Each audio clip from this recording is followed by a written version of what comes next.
ternak kambing dan domba yang dinantikan hasilnya adalah cempe-cempe seperti ini teman-teman. Tentunya jenengan kalau panen cempenya itu banyak dan bagus-bagus, otomatis akan senang juga. Tetapi ketika panennya bukan hanya 1 bulan, 2 bulan atau 3 bulan atau nunggu anakannya lahir, tentunya sangat membahagiakan, lebih membahagiakan, terutama bisa panen sehari, bisa menghasilkan cuan sehari-hari, dan dapur mengepul tidak hanya mengandalkan dari luar tapi cukup dari kandang, setiap hari bisa menghasilkan. Seperti apa? Kita sudah di tempat yang tepat ini. Bismillah, assalamualaikum warahmatullahi wabarakatuh. Ahlan wassalam bihudulikum. Welcome back to my channel. Selamat datang kembali di Bukan Dokter Hewan, cerita inspiratif seputar dunia hewan. Selamat datang juga di Oke Farm, dan kita sudah bersama dengan Mas Oni ini. Apa kabar Mas Oni hari ini? Alhamdulillah luar biasa. Alhamdulillah luar biasa. Dan hari ini banyak untuk panenan cempenya Mas Oni ya? Ya, alhamdulillah Mas. Ini musim lahiran, jadi kita sedang ada beberapa ekor cempe. Ini total ada 25 ekor. 25 ekor Mas ya. Kalau untuk cempe-cempenya sendiri seperti ini di kandang sini, ini biasanya gimana Mas ini? Langsung dipisah-pisah ini tanpa ada nyusu indukannya? Jadi kalau bahasa Medurone Mas ya, kalau bahasa Medurone kita sistem perawatan cemplenya kita pakai artificial rearing. Oh, artificial rearing itu penjelasannya seperti apa Mas?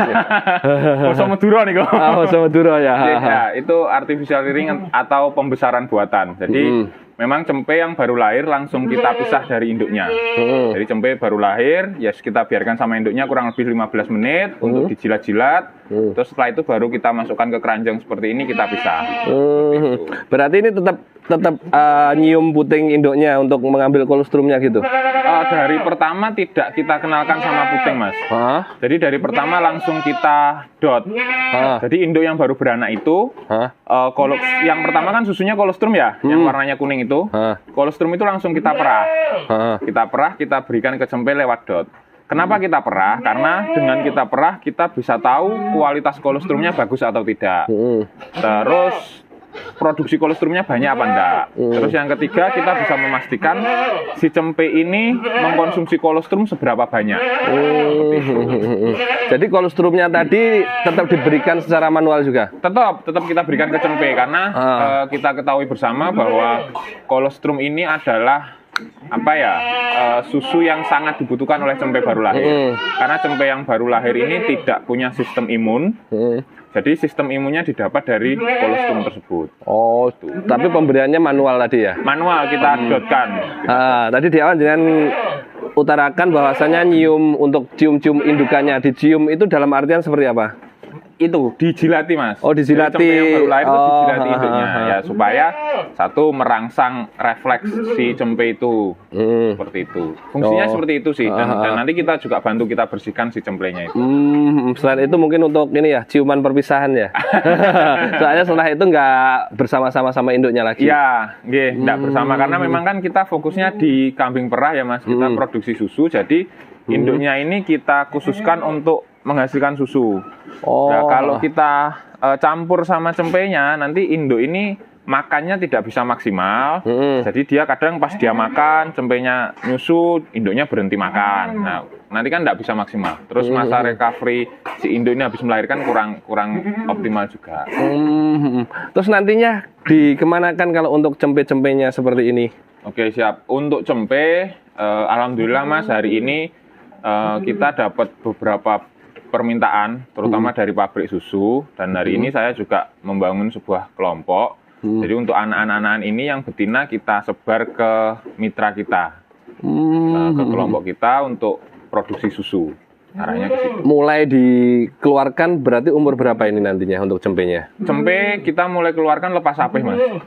Lepas sapeh dalam arti lepas sapeh yang manual ya? Lepas sapeh yang manual. Jadi kita kan gini, perawatan ya. Setelah induk melahirkan, itu cempenya langsung kita pisah. Nah, setelah kita pisah, kita kasih susu.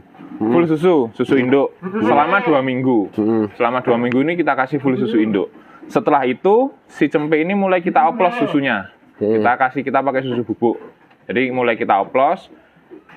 bertahap. Minggu ketiga susu induk 75%, susu penggantinya 25%, minggu keempat 50-50, minggu kelima dibalik 75 susu penggantinya, 25 susu induk, minggu keenam full susu pengganti. Nah, setelah dia kita kasih susu pengganti itu, si cempe ini juga kita kasih makanan tambahan. Kita ajari untuk makan, istilahnya makan konsentrat, Mas. Jadi si cempe ini kita ajari untuk makan konsentrat. Jadi mulai umur 1,5 bulan itu sudah mulai kita kasih konsentrat. Jadi dia makan konsentrat. Nah, nanti semakin dia makan konsentratnya semakin kuat, susunya mulai kita kurangi pelan-pelan sampai akhirnya dia benar-benar kuat makan konsentrat. Baru susunya kita sapeh lah, istilahnya seperti itu. Tapi di saat dia sapeh itu dia sudah makan konsentratnya kuat gitu. Jadi potensi untuk stuntingnya minim. Terus untuk baiknya, Mas, untuk susu-susu yang diberikan kepada cempe-cempe ini, untuk campurannya ya ini, itu baiknya menggunakan susu yang bubukan itu atau bisa digantikan juga dengan susu dari sapi yang cenderung lebih murah daripada susu kambing? Oke, siap. Kalau masalah itu kita lihat situasi wilayah sih, Mas. Kalau di wilayah kami memang peternak sapi perah ini hampir dikatakan tidak ada. Adapun jaraknya jauh gitu loh. Jadi kita nanti kan transportasinya dan sebagainya kayak gitu. Makanya kita pilih pakai susu bubuk seperti itu. Nah, ini contoh ini, Mas. Ini darah-darah yang kambing perah kan ambingnya sudah kelihatan seperti itu. Ini masih darah, Mas ya? Ini masih darah, Mas. Ya, jadi ambingnya sudah terlihat seperti ini. Dan ini bukan hanya asal memelihara tentunya, Mas ya. Untuk menjadikan ambing-ambing yang seperti ini, prosesnya dimulai dari tahap awal pemisahan tadi, terus pakannya otomatis terjamin juga ya? Iya. Titik kuncinya di kambing perah ini di pakan juga, Mas. Jadi itu titik penting. Dan ini mohon maaf kalau suaranya berisik ya, karena ini lagi jam makan. Jam makan, nah itu kasih makan. Pakannya hijauan segar gini, Mas ya? Jadi untuk treatment di kandang kita di pagi hari kita pemberian konsentrat. Kita pemberian konsentrat di pagi hari. Terus siang hari seperti ini kita berikan pakan hijauan. Nanti sore kita beri pakan hijauan lagi. Terus malam kita sembari ngecek ternak. Terus kalau ada yang pakannya habis kita tambah hijauan lagi. Tambah hijauan lagi. Jadi kita dominan pakai pakan hijauan. Kalau untuk konsentratnya berarti cuma pagi saja, Mas ya? Konsentrat kita cuma pagi saja. Per ekor kambingnya gini untuk konsentratnya dikasih berapa biasanya? Kita per ekor kambing kita kasih konsentrat 3 ons, Pak. Hanya 3 ons ya? 3 ons. Kenapa 3 ons? Karena kita pakai konsentrat yang basis PK-nya cukup tinggi. Itu kita pakai di PK di antara 24 sampai 26%. Nah, hasilnya seperti ini, Pak. Ini kambing Jawa Randu, Pak. Ini dulu saya beli dari pasar. Pertama masuk ini produksinya hanya sekitar 200 sampai 300 mili. Setelah kita treatment dengan konsentrat, akhirnya dia hari ini di kandang ini sudah laktasi kedua, dan mungkin saya belinya mungkin kisaran masih laktasi sekali ya, berarti kurang lebih ini laktasi 3 kali. Dia produksi sudah hampir 2 liter per hari. Hampir 2 liter. Padahal ini murni Jawa Randu ya? Murni Jawa Randu. Kita hanya mengandalkan treatment pakannya saja. Tapi tentunya pemilihan Jawa Randu juga tidak asal Jawa Randu ya? Ya salah satunya kita harus lihat model ambingnya yang bagus. Seperti itu. Bisa seperti ini. Nah, ini kan yang Jawa Randu murni Jawa Randu ya. Nah, ketika nanti kita silangkan kasarnya, kalau di sini Anglo ya, pakai Anglo Nubian ya. Kita pakai pejantannya jenis Anglo, Pak. Terus nantinya ketika anakannya ini dewasanya jadi induk, itu untuk hasil susu yang dihasilkan per harinya mencapai berapa, Mas Oni? Alhamdulillah yang generasi pertama yang kelahiran di kandang sini, recording susunya antara 1,5 sampai 2,5 liter, Pak. Sampai 2,5 ya. Berarti ketika nantinya anaknya ini nanti dikawinkan lagi dengan pejantannya, itu otomatis bisa naik lagi grade-nya. Betul, jadi induk yang Jawa Randu ini sebenarnya istilahnya kita gunakan untuk wadah saja sebenarnya sementara. Yang kita harapkan nanti di anakannya itu. Itu yang rencana ke depan untuk kita proyeksikan sebagai kambing perahnya. Kambing perahnya. Dan seperti itu sudah berjalan, jadi dalam artian kambing perah itu tidak bisa cetak 1 bulan 2 bulan, Mas ya. Jadi memang kalau kita pengen menghasilkan kambing perah yang bagus, memang prosesnya agak panjang. Seperti itu. Bisa kita ambil jalan pintas atau shortcut. Kalau pengen jangkanya pendek, caranya apa? Modalnya harus besar. Modalnya harus besar. Gitu. Kita beli betina yang sudah produksinya bagus gitu. Seperti tapi itu. Kalau kita pengen step by stepnya memang prosesnya seperti itu, harus bertahap. Terus untuk mengupgrade ini Mas, mengupgrade dari Jawarandu yang dulunya 200 sampai 300 mili ya ke sampai 2 liter, terus anakannya upgrade lagi, itu sebenarnya minimal pejantannya itu harus full blood atau cukup dengan seri F, atau kriterianya seperti apa sih? Oke, siap. Ini sebenarnya agak ini sih Mas, agak krusial ya ini. Faktor krusial ya. Ya saya cerita di pengalaman di kandang kami ya. Memang hari ini kan ada beberapa peternak itu yang fanatik dengan kambing perah yang full blood, yang sertifikat dan sebagainya. Tapi kalau kami di kandang karena juga keterbatasan modal, jadi kami lebih memilih mencari kambing perah yang recording susunya bagus. Jadi kita nggak fanatik sama full blood atau apa, tapi kita cari yang recording susunya benar-benar bagus. Seperti itu. Jadi kalau di kandang kami kita juga ada jantan yang istilahnya PB sih. Ya full blood tapi lokal, sudah kelahiran Indo. Saya lebih dominan main yang sudah lahir di Indo. Entah itu bapak ibunya impor atau hanya bapaknya yang impor, induknya yang sapera atau seperti apa. Tapi yang jelas induknya si betina ini, si induk dari pejantan lah ya. Induk dari pejantan ini harus keluar 3 liter up. 3 liter up itu yang syarat, untuk menjadikan pejantan. Ya, syarat untuk di pejantan di kandang kami.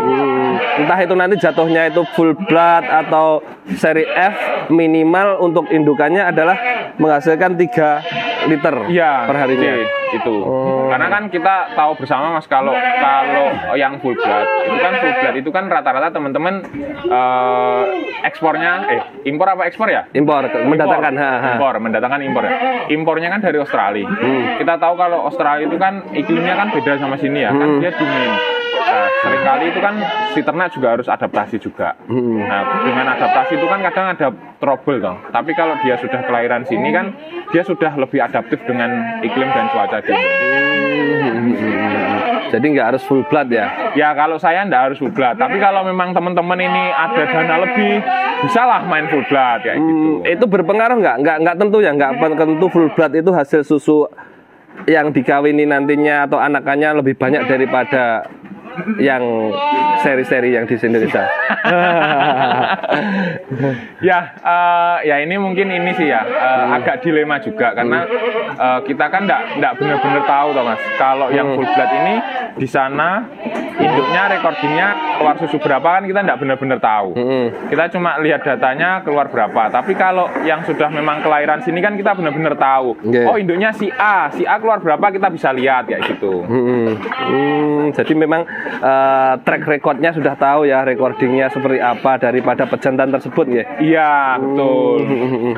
Toh belum tentu setiap pejantan itu nanti menghasilkan yang serupa meskipun indukannya sama Mas ya. Iya, karena faktor yang paling dominan 70-80% nanti di pakan Pak. Di pakan dan perawatan. Jadi kalau pengen produksi susu bagus memang harus pakannya yang bagus juga. Tapi cukup untuk yang hijauannya kayak rumputan, pakcong dan lain sebagainya gini. Untuk hijauan kita awalnya full rumput gajah Pak. Ada pakcong, gamau mami sama odot. Tapi sekarang kita mulai mengembangkan untuk ramban-rambanan.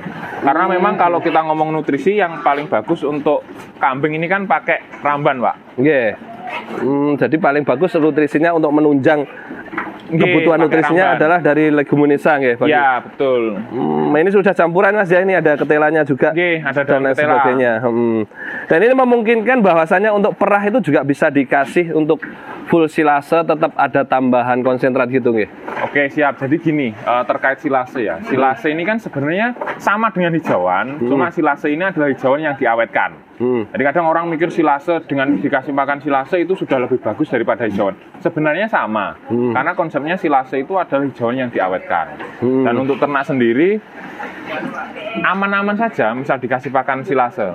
Gitu. Nggak ada masalah. Kita juga ada silase, tapi kita gunakan silase itu di saat anak kandang pas tidak bisa masuk. Tidak bisa masuk. Ya, kita anak kandang ada 3, misal 1 tidak masuk, gitu kan sudah kerjaan di kandang sudah berantakan toh, nggak mungkin kelahan ngarit, jadi kita buka silasenya.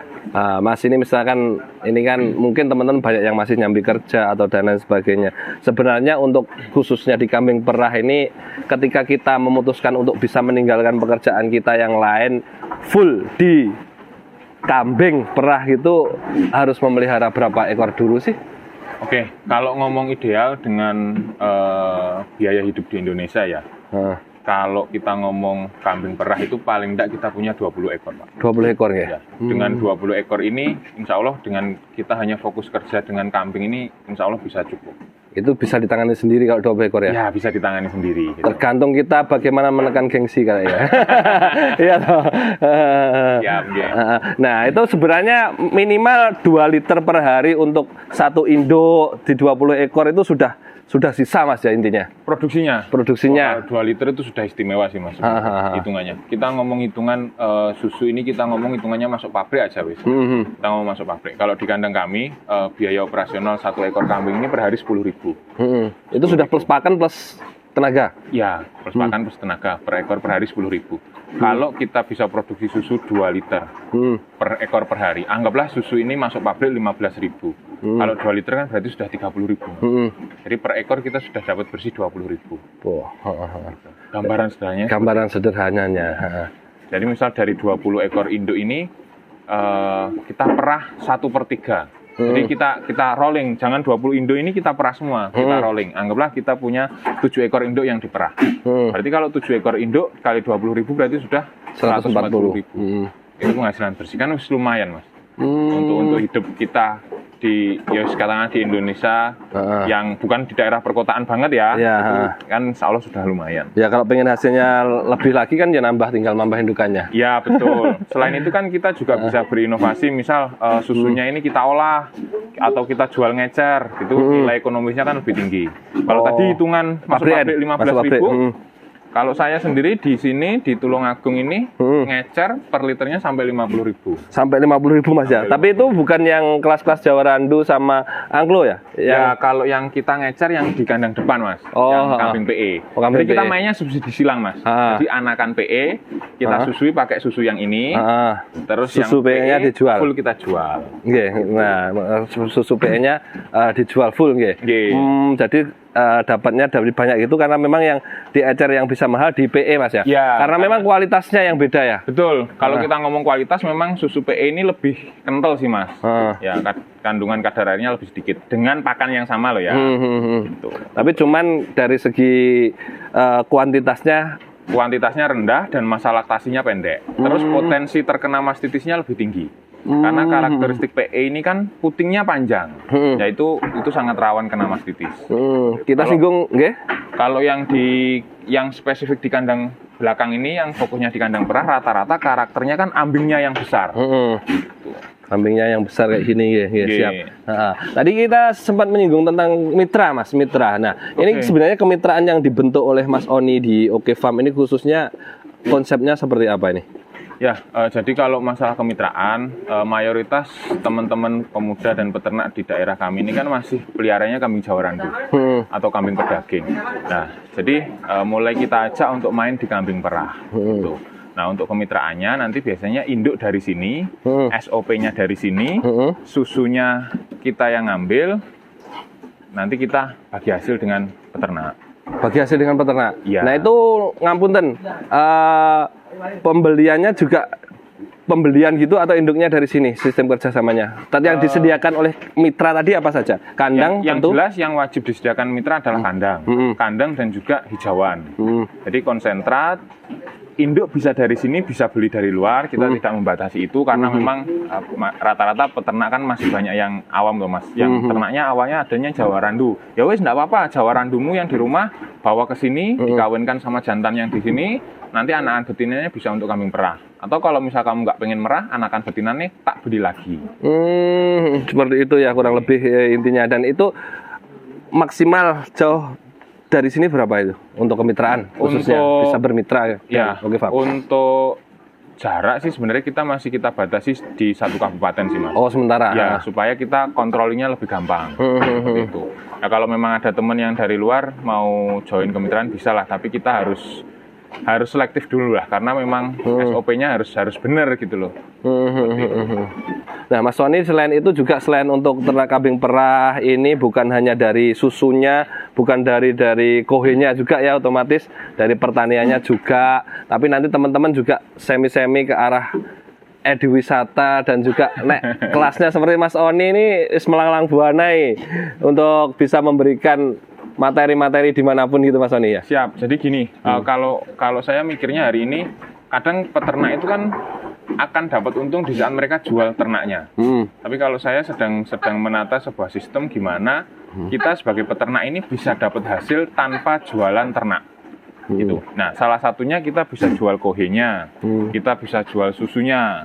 Kalau seperti yang Mas Tunda tadi sebutkan, kita bisa juga adakan sebuah wisata edukasi seperti itu. Dan itu juga cukup lumayan, kita bisa jualan produk kita di situ. Dan mesti mereka kalau pulang mesti bawa oleh-oleh, produk kita dibawa dan sebagainya. Juga untuk menjadi sebuah sarana mengenalkan bahwa oh ini loh kita punya peternakan. Kalau misal ada teman, saudara yang pengen main ternak, bisa loh main ke sini, bisa konsultasi ke sini. Konsultasi sekalian nanti ambil produk-produk di sini dan lain sebagainya. Dan untuk misalkan pemesanan kan ini toh sudah banyak yang sudah lama ya berkecimpung di perah Mas ya. Otomatis untuk indukan-indukannya ataupun hasil-hasilnya kan sudah banyak, dan juga teman-teman yang pengen instan tadi ya, yang instan nggak perlu proses Jawa Randu ke anu, itu untuk pembelian di sini juga bisa ya? Bisa. Kalau untuk betina kita juga sudah mulai rilis karena kita sudah uji coba dua kali generasi ini, alhamdulillah hasilnya tidak mengecewakan. Nah ini sudah mulai ada di generasi ketiga. Sudah mulai muncul warna-warna lucu Mas ini Mas. Nah ini kan warna-warna lucu. Ini kalau kayak gini kan sudah hampir mendekati kambing-kambing impor tuh Mas. Padahal ini kan cuma modal yang minim gitu kan. Nah ini kalau yang telinganya kayak gini sudah bisa dikatakan Saanen Sable atau Alpin kayak gitu. Alpin kayak. Kayak yang semi-semi kalau sekilas warna loh ini. Iya. Ada yang ke arah pygmy juga ya? Iya.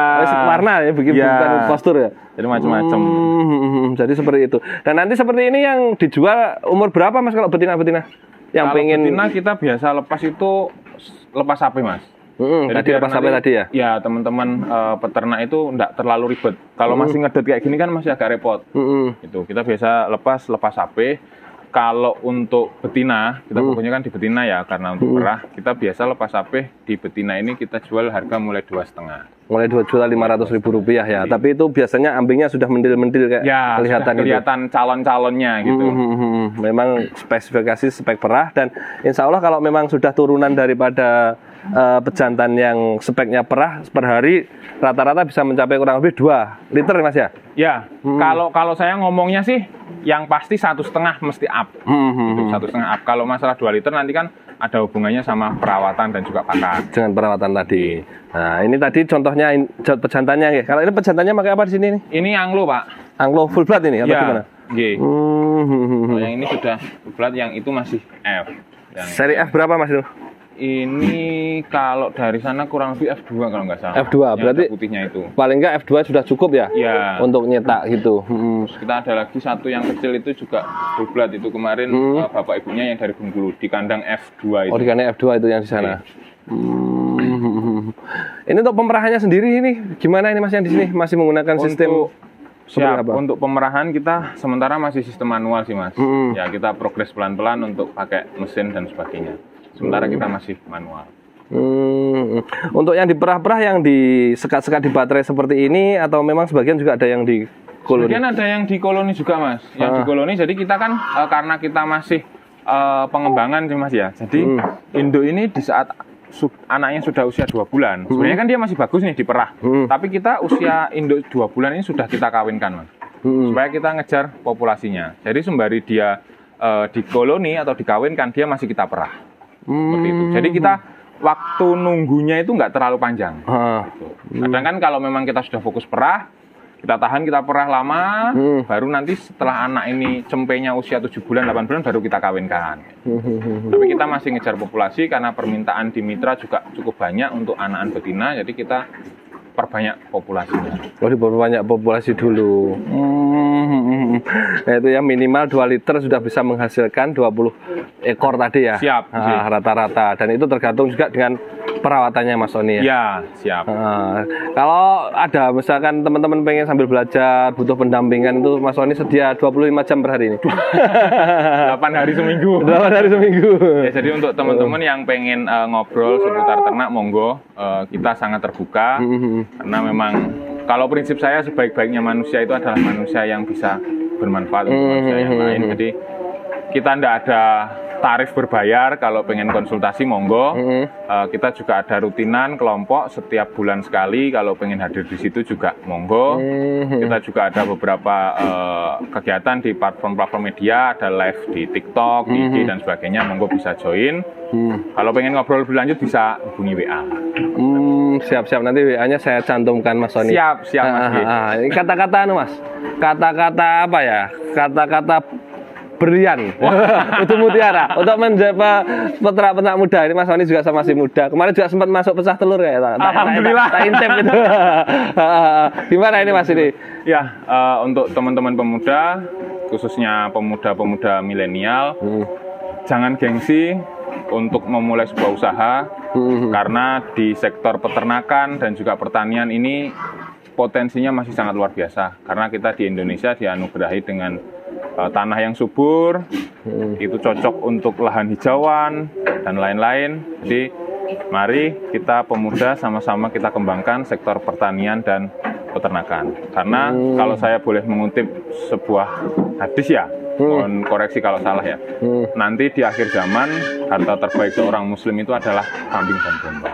Siap. Dan kalau kita mau belajar lagi, semua nabi dan rasul itu kan mayoritas menggembala kambing dan domba. Wong yang dikorbankan kan juga kambing dan domba. Kenapa kok kambing? Pasti di situ ada keberkahan tersendiri. Jadi untuk pemuda, ayo semangat, kita sama-sama bergerak, sama-sama kita besarkan di sektor peternakan. Siap Mas Oni. Nah, mungkin barangkali nanti di lain waktu kita bahas yang lain-lain nih. Kebetulan ada sesuatu hal yang lain Mas Oni ya. Berkah bermanfaat semoga intinya. Siap, amin. Dan menjadi tetap jangan pernah lelah berkarya untuk Indonesia lah. Siap.